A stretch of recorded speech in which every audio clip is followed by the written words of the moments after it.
Voltamos à entrevista com a economista Marta Ferreira, falando um pouco sobre o cenário da nossa crise vivida no mundo, um cenário mundial, falando um pouco sobre os Estados Unidos, falando um pouco sobre a Europa, né?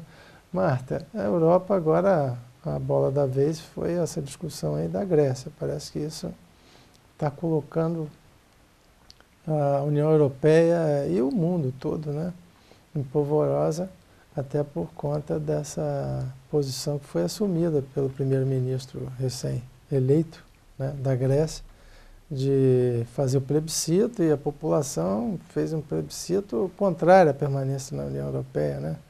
Quer dizer, talvez não fosse exatamente isso que ele quisesse questionar, mas deu carta branca ao primeiro-ministro e parece-me que agora ele está com um poder grande de negociar isso com os outros países da União Europeia, principalmente a Alemanha, a França, né?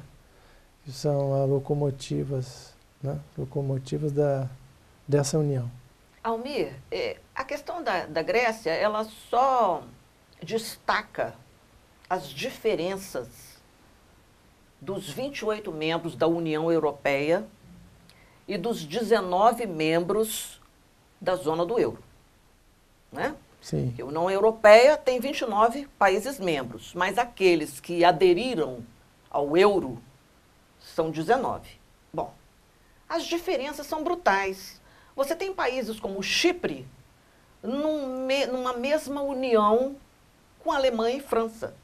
Sim. Né? Então, países pequenininhos, países quase desconhecidos, juntos com países com mega economias.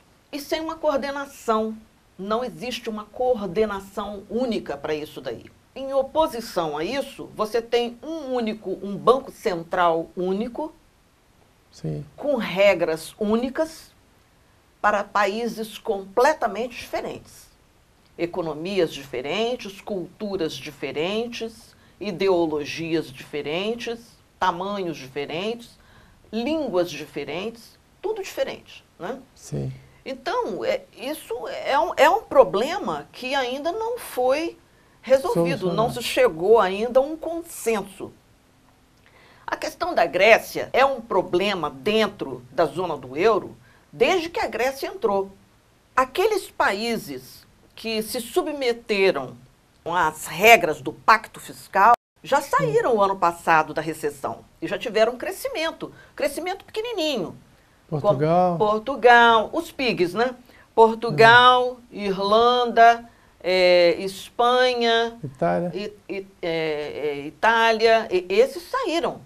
Esses conseguiram sair da recessão, aceitando aquela condição de não gastar mais do que arrecada, poupar e investir. A Grécia, ao contrário, continuou com a farra. Sim. Almir, o aumento de cargos públicos, das boquinhas e dos salários de funcionalismo público foram enormes. Sim. Então a máquina pública é muito pesada e consome grande parte consome tudo. E não é só isso. É um país socialista, né? Você sabe, socialismo adora gastar dinheiro de terceiros. Sim. Ele gasta até acabar. Esse é o socialismo. Então, a Troika, que é Fundo Monetário Internacional, Banco Central Europeu e Comissão Europeia, já tinham dado dinheiro, bilhões de euros, para a Grécia resolver os problemas dela 2 vezes. Ela gastou tudo do primeiro, não resolveu os problemas, pelo contrário, continuou a farra, gastou o segundo empréstimo todinho com farra, Sim. Não fez nenhuma reforma da Previdência para aumentar a idade para aposentadoria, não fez reforma tributária, para aumentar impostos. Ou seja, eles querem continuar. Não, ela estava desonerando todos os setores da economia. Ninguém mais pagava imposto, né? Sim. E não fazia reforma, e só gastando, e só inchando a máquina pública. Bom, aí fingiram agora essa questão aí do plebiscito, mas ontem já chegaram a um acordo. Esse acordo é rígido do pacto fiscal da Troika. E o próprio Syriza, que é a coalizão radical de esquerda, significa isso, coalizão radical de esquerda, do partido que está no poder, já aceitou as regras, a maioria das regras. Eu soube porque não tem saída. Que mesmo depois do plebiscito e tal, ele tendo carta branca para negociar e tudo, agora que aparentemente ele entraria de uma forma mais independente, mais forte, ele acabou aceitando normas até um pouco mais rígidas do que porque não tem saída. Não tem saída. A dívida deles é muito grande. É morrer ou morrer. Sim. Você falou que a base dos países europeus está com comprometimento assim, de dívida com 60% do PIB, né? A Grécia agora foi para 157% do PIB. 157%. 157%. Então é inconcebível. Ou ela aceitava as regras ou ela caía fora da zona do euro. Agora...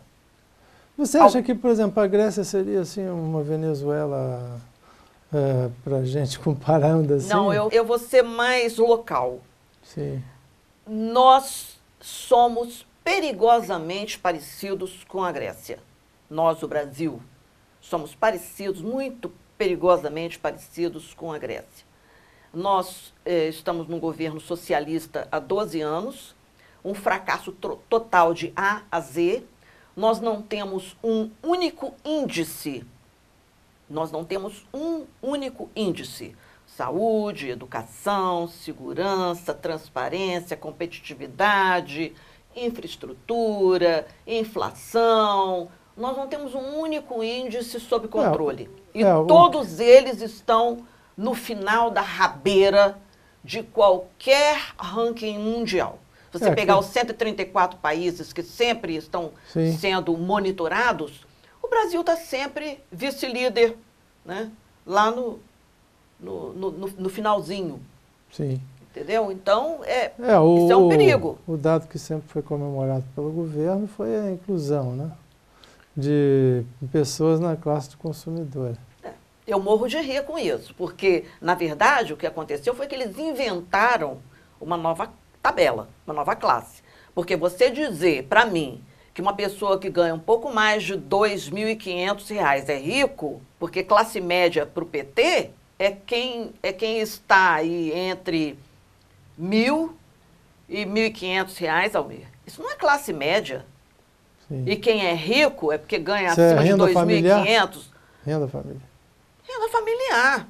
Renda familiar. Então, peraí, isso não existe. Na verdade, nós tínhamos uma classe que era A, B e C, você lembra? Sim.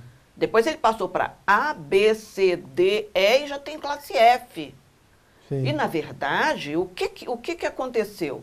Nós continuamos tendo 21% de pessoas abaixo da linha da pobreza. Sim.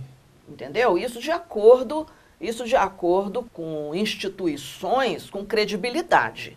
Sim. Porque não dá para acreditar nas instituições que fazem dados, né? Um governo que maquia contas, que tem contabilidade criativa, que promoveu estelionato eleitoral durante toda a campanha. Não dá para você acreditar nos dados. Então, você tem que buscar isso no FMI, você tem que buscar isso na ONU, você tem que buscar isso nos dados do FBI.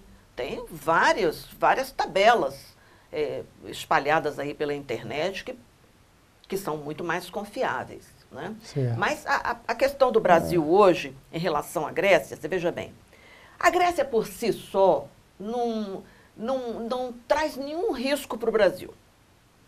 É uma economia muito pequena para trazer algum risco para o Brasil. Não existe uma relação de trocas comerciais que diretamente que vai trazer risco ao Brasil. O grande problema nisso tudo é o seguinte: a situação do mundo, como nós falamos lá no início, a situação da União Europeia, que ainda está cambaleando, a situação dos Estados Unidos, que ainda está saindo da sua crise, a situação da China, que sofreu uma retração muito grande porque tem problemas internos e ela precisa resolver isso urgentemente. Tudo isso criou no mundo uma situação de desconfiança enorme em termos de investimento.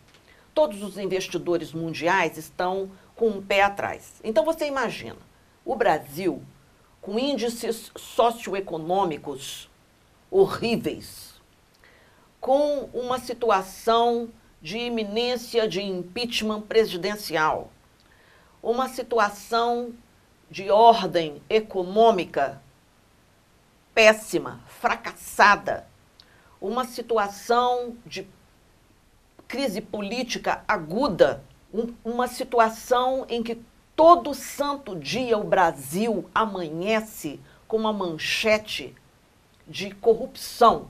Isso é que é a crise que o Brasil tem. Sim. Porque o Brasil sozinho, ele poderia sobreviver com o nosso consumo interno. Mas com essa situação aí, não há como ele ter crescimento econômico e muito menos crescimento social. Porque o mundo inteiro está de olho no Brasil, olhando as coisas ruins. Você acha que alguém com dinheiro, com capital excedente, nessa situação, vai investir no Brasil? Nós vamos a um rápido intervalo, voltamos para o último bloco da nossa entrevista. Fique conosco.